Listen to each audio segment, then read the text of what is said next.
아침에 한라산 또 보셨어요? 이쪽에 한라산, 눈 덮인 한라산 보이시죠?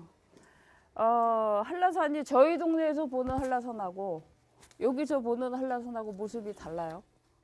그래서 제주도에서 어느 지역이나 사실 마찬가지인데 제주도 분들이 동서남북에 다 이렇게 사는 곳이 다르신 분들이 우리 마을에서 보이는 한라산이 제일 멋있다. 가장 신령스럽다. 이렇게 얘기를 하세요. 그러니까 동서남북에서 한 네 분이 만나면 이제 그때부터 이제 말이 막 섞이기 시작하죠. 우리가 훨씬 낫다. 이렇게. 예. 그냥 그 모습뿐이 아니고 한라산이 제주도에 갖는 의미는 대단합니다. 예전부터 이 한라산이 이 제주도 중심에 이렇게 딱 중심을 잡고 서다 보니까 신령스러운 산이라는 의미도 있고 또 워낙 높이 있고 늦게까지 흰 눈에 쌓여 있는 모습도 보고 하다 보니까 굉장히 경외의 대상이었고 접근하기 어려운 곳 이런 식의 말씀들을 많이 하시고 가슴에 그게 있어요. 근데 그게 지금 현재 이 시각까지도 그런 생각들이 남아 계세요. 저도 제주 것은 아니고 저 육지 것인데요. 육지 것이라는 표현 아시죠? 그러니까 제주 사람 아니고 육지 사람인데 여기 분들이 그러니까 제주도식 표현으로 이제 육지껏 이런 표현을 많이 하세요. 육지 사람보다도 육지껏. 그게 뭐 비하하는 의미도 뭐 약간의 있을 수 있는데 그런 의미보다도 그냥 우리하고 다른 곳에서 온 인간들 뭐 이렇게 보시면 될 것 같고요. 저는 여기 이민 온 지 한 5년 반 정도 됐습니다. 그래서 이민자. 이주자가 아니라 이민자라고 말을 하죠. 그렇게 하는 이유는 지금 한라산을 필두로 설명을 드리지만 제주도가 워낙 역사, 문화, 생태 이 한반도 원래 뭐 본토하고 굉장히 다른 그런 판도를 갖고 있기 때문에 또 그게 또 가치가 굉장히 높습니다. 근데 지금까지 평가가 안 돼서 그렇지 속을 들여다보면 굉장히 보존되어야 되고 지속 가능해야 되고 하는 대상들이 굉장히 많이 남아 있어요. 그러다 보니까 저희들은 이주자가 아니라 이민자라고 표현을 하고 전혀 다른 나라에 온 것 같아요. 그리고 언어도 굉장히 다르고 뭐 이런 일반 식생은 물론이고 여기도 다르네요. 자동으로 떨어지고 네, 그 정도로 독특한 곳입니다. 그런데 이 지역 분들은 그냥 다만 경외의 대상, 큰 자연을 경외의 대상으로 두고 별로 왕래가 없으신 거예요. 동서남북이요. 제주도가 남북 거리가 짧고 동서 거리가 길거든. 이렇게 고구마 누워있는 고구마를 생각하시면 돼요. 고구마 비슷하게 생겼는데 별로 왕래가 없어요. 옛날에야 교통수단이 없으니까 또 당연히 왕래가 없었겠거니 하는데 지금도 한 집에 차가 1.2대, 1.5대씩 가지고 있거든요. 제주도는. 공공교통병이 발달을 하지 않았기 때문에 개인교통이 발달할 수밖에 없는 지역 특성인데 그 안에서 그렇게 차를 가지고 40분이면 제주시를 넘어가는데도 불구하고 사람들이 별로 왕래가 없어요. 지금도. 젊은 사람도 여기 서귀포 거의 1년 내내 살면서 넘어오는 일이 거의 없을 지경으로. 그러니까 외지에서 온 저희들이 볼 때 굉장히 신기한 거예요, 그게요. 그러니까 서울 생활을 잠깐 예를 들시면은 한강 하나 건너는데도 3, 40분 걸렸는데 저희는 3, 40분이면 공항을 가는데 공항 가는 일 아니면 별로 다니질 않는데 여기 서귀포 어르신들은 차 몰고 평화로를 넘어가서 그 노영동이나 이쪽에 그러니까 제주시의 핵심권역 중심 그 근처에다 차를 세워 놓으시고 택시를 타고 일을 보시고 다시 차를 끌고 오시는 그 안에서 운전을 못 하시겠대요. 그 도시 안에서. 그 정도의 왕래가 없어요. 그 도시라는 의미가 어떤 의미냐면 그러니까 이거를 이제 문화의 차이라고 들어주시면 되는데 서귀포 분들은 제주시 분들이 너무 도시화되고 극악스럽다고 생각을 해요. 이 사람들이 너무 약삭빠르고 머리 팽팽 돌아가고 정신없는 놈들이다. 그렇게 생각을 하시는 반면에 제주시 권역에 사시는 분들은 서귀포 사시는 분들이 왜 이렇게 느긋하냐. 도저히 이해해 줄 수가 없다. 이 정도로 또 차이가 나고 있어요. 네네네. 그렇게 하고 있어서 그런 문화의 차이가 어디서 오냐면은 제가 볼 때는 지금 우리 주제가 자연, 생태, 문화 이렇게 되고 있지만 그게 원인이라고 생각이 되거든요. 문화를 배태하는 가장 기본 베이스는 저는 자연 조건이라고 생각을 하거든요. 제 생각이 아니라 사실 맞는 얘기고요. 자연에 맞게 문화는 발전할 수밖에 없고 또 형성될 수밖에 없는 거죠. 예. 그 속에서 이 제주도는 일반 자연 조건도 굉장히 뛰어난데 뛰어난 이유는 또 있어요. 중앙 중심의 개발론들이 이 가장 남쪽 끝에 있는 이 섬, 지역에 처박혀 있는 섬에는 혜택을 못 받은 거예요. 사실은 개발로부터. 그랬는데 그때는 서러웠는데 지금은 그게 오히려 제주도가 앞으로 계속 길게 먹고 살 수 있는 또 발전할 수 있는 근간이 돼버린 거예요. 덜 훼손된 자연. 그 속에서 계속 문화는 덧붙여지고 성장하고 발전하겠죠. 근데 그 부분을 지금 도 내에서 서로 간에 이 지역에 사는 사람이 인식을 하고 그거에 대해서 이제 방안을 생각을 해야 되는데 지금의 뒤늦게 지금 개발바람이 불었어요. 그래서 땅값이 치솟고 집값이 오르고 지금 야단이 났습니다. 제주도 전역이. 그래서 그거는 또 생태 환경 문화의 위기적인 부분이에요. 그래서 그런 것들의 그 위기를 느끼는 가운데 제주올레가 이 그리는 지역의 미래 이런 거한 얘기가 있지만 지금 제주올레가 어디서 생겼고 이런 얘기보다도 제주올레가 처음에 이게 도보 이렇게 걸어서 여행하는 이 길을 만들다 보니까 처음에 만들 때는 지역의 그 관광 관련한 전문가들께서 미친 짓이라고 다 말리셨거든요. 대체 누가 왜 힘들게 걸어 다니냐? 차 타고 휙휙 다니면 될 걸.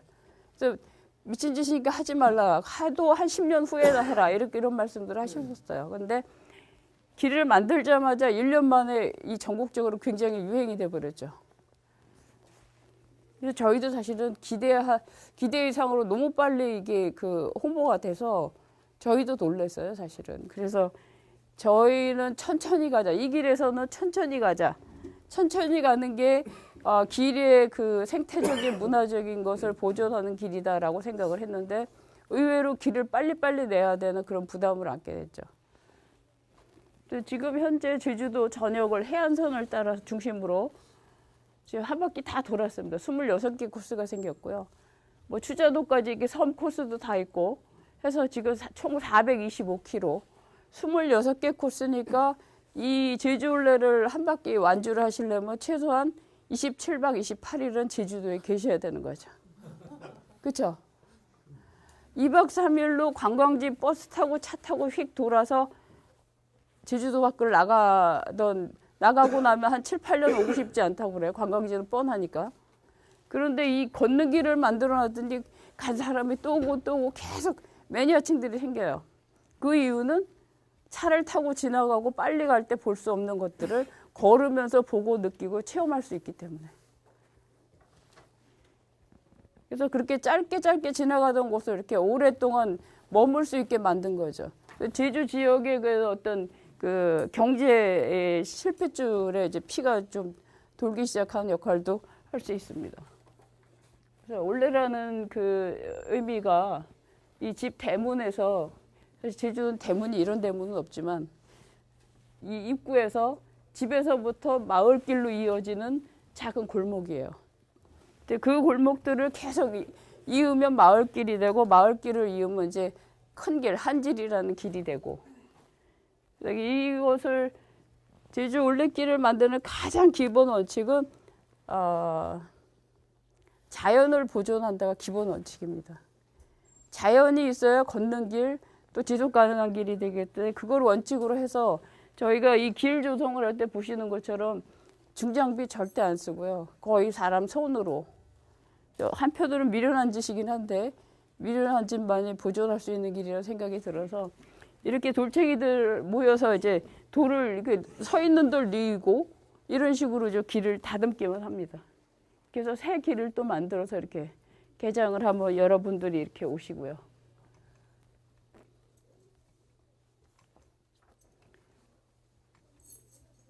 그래서 이 길이 그 차 타고 지나가고 하는 그런 큰 길, 큰 관광지 아니고 작은 마을들을 이렇게 지나가면서 마을 분들하고 외지에서 오신 분들하고 자꾸 만나는 그 지점들이 되는 거예요.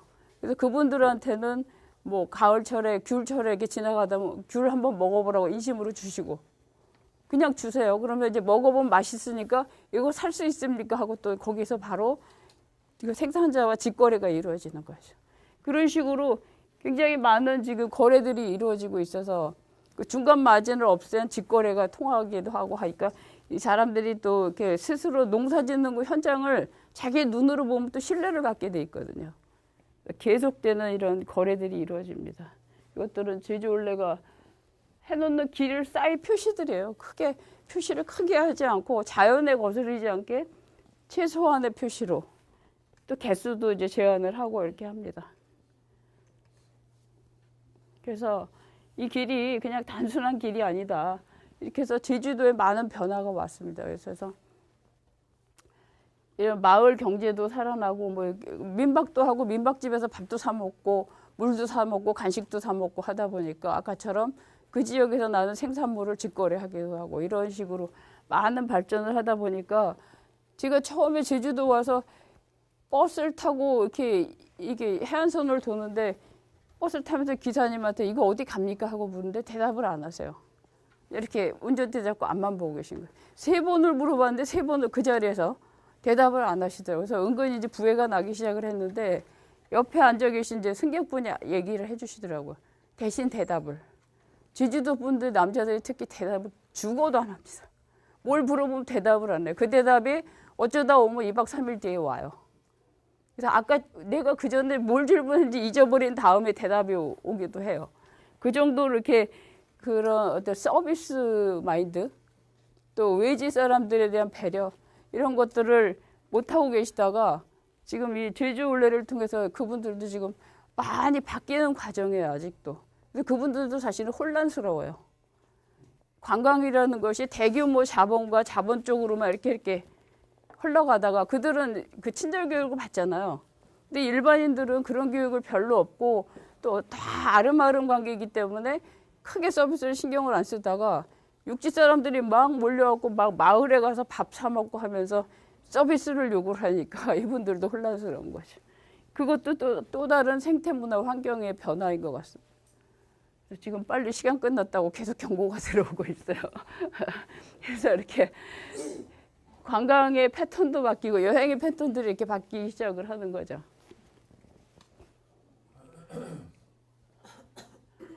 그래서 이렇게 하고 저희가 가을마다 매년 걷기 축제를 하고 있습니다. 10월 마지막 주, 11월 첫째 주 주말을 이렇게 끼워가지고 두 코스, 3코스씩 해서 결정을 이렇게 돌아가면서 하거든요. 1코스부터 시작을 해가지고 그래서 올해는 17, 18, 19코스에서 할 거예요. 하루에 한 코스씩 가면서 같이 걷는데 걷기만 하는 게 아니라 그 안에서 문화공연 이런 것들을 쭉 중간에 배치를 해서 걷다가 같이 즐기고 또 걷고 또 마을 분들이 마을에서 나는 생산물을 가지고 만든 음식을 만들어서 파시고 그거 우리는 점심으로 사 먹고 이런 식으로 교류를 계속 하고 있습니다. 그래서 이런 식으로 이제 지금 국내 여행자들도 많이 오고 있지만 외국인들을 또 적극적으로 불러들이기 위해서 해외 홍보를 국내에선 제주올레 홍보를 지금 안 하고 있고요. 해외 홍보를 적극적으로 하고 있습니다. 그래서 지금 우정의 길 이런 걸 맺어서 스위스에도 제주올레 길이 있고 캐나다에도 있고 영국에도 있고 그래요. 그래서 거기에 걷는 길을 가보면 제주올레 그 우정의 길 해서 표식이 다 되어 있습니다. 그런 식으로 홍보를 해서 외국인들이 찾아오는 비율이 점차 늘어나고 있는 거죠. 그들의 주머니는 주민들이 열어주십사.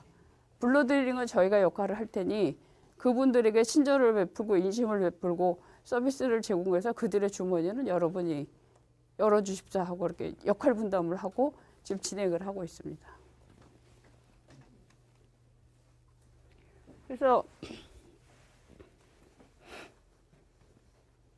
마이크가 꺼지기 전에 빨리 이제 정리를 좀 하겠습니다. 이렇게 해서 지금 여기 레바논도 있고 저희 시골꾼은 물론이고 이렇게 여러 가지 있습니다. 네. 그래서 이렇게 하는 것도 지금 아시안 트레일즈 네트워크가 구성이 됐고요. 저희가 이제 제주올레가 중심으로 해서 구성을 해서 뭐 중국도 들어와 있고 이렇게 쭉 들어와 있고 그다음에 세계 트레일즈 네트워크를 지금 구성 준비가 떠서 하고 있어서 아마 내년 상반기에는 정식 발족을 할 수 있을 것 같아요. 그것도 물론 제주올레가 시작을 했습니다. 그래서 세계의 그 걷는 길, 몇백 년 된 역사를 가진 걷는 길들이 많은데 그분들이 그런 필요성은 느꼈는데 누가 손들고 나선 사람이 없었대요, 여태까지. 근데 이제 신생 5년 차 제주올레가 시작을 해서 중심이 돼서 지금 만들고 있습니다. 그렇게 하는 이유는 그들이 그런 네트워크를 하고 해서의 그 강령이 가장 베이스는 거기도 마찬가지입니다. 자연 환경을 보존한다. 그 위에서 우리는 그 길을 즐기고 누리고 보존하는 일에 같이 동참을 해서 적극적으로 이렇게 일반인들에게도 실천할 수 있는 기회를 공유하자. 이런 내용입니다. 예.